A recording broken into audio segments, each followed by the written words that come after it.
So once we verified loan information, we got the principal balance, we got a payoff. Make sure you get those two numbers. We're going to verify the interest rate, maturity date, any arrears, previous loan mods, or forbearances. Once we've got that and we check that off and we're still interested in that property, the next thing we're going to do is verify comps. And there are several comps that you want to verify, not just the value of the house. We want to know what the house will rent for. In fact, this is probably the first question that I ask my students when they say, hey, I may have a potential deal. I think it's worth this. They owe that. This is the amount of the payment. My next question is almost always going to be, what will it rent for? The reason for that is that in some cases, we buy houses that don't, that don't have a lot of equity. I can buy a $200,000 house for $200,000 and make money with it. And how do we do that? We do that with cash flow. And I know from years of doing this that I can pretty easily get $50, $100 a month more in a mortgage payment that I can get for rent. So if a house will rent for $1,500, I know I can set my mortgage payment $1,600 or so and not have any problem filling it. Secondly, the reason that we do this and the reason that the rent rate is so important, when you're buying with low or no equity, you have to have a plan B.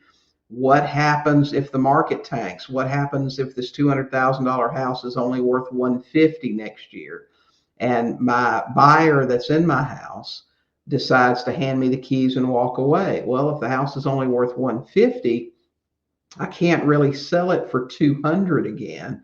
Even though I owe $200,000, what do I do? Well, my plan B, and it's a distant plan B, guys, because I don't like rentals, but my distant plan B is going to be to rent this house out. Now, can I rent a house worth $150,000 out for pretty close to what the rent rates were at $200,000? Well, you bet. Rent rates aren't generally going to change that much. So if my payment on this house is $1,000, I can sell it with seller financing and get a $1,500 payment and $500 a month in cash flow. Great. Market drops, rent rates drop just a tiny bit. Maybe it's only $1,400, but my payment is fixed at $1,000. I can still make money on this deal. So rent rates are super important there. I generally have an idea, as I said earlier, about what the house is worth when they call me. But now that I've got it under contract, I want to really put a fine point on that. What is this house worth? What could I sell it for tomorrow within 60 days or so? What could I look to get? What's the house worth? What are the rent rates? What other properties are for sale in the area? If you're relying on Zillow or PropStream for your values, okay, well, they can be off a little bit. Your best comps are going to be direct access to the MLS or access to an agent who will give them to you. But if I believe, based on Zillow, based on PropStream, that this house is worth $250,000, but there are other houses in the neighborhood that are priced around $250,000 that have been on the market for an extended period of time, what does that tell me? Maybe that's a little bit overvalued. Okay. So I need to think about those things. So I want to look around for houses that are for sale in the area or have been for sale and how long it took to sell.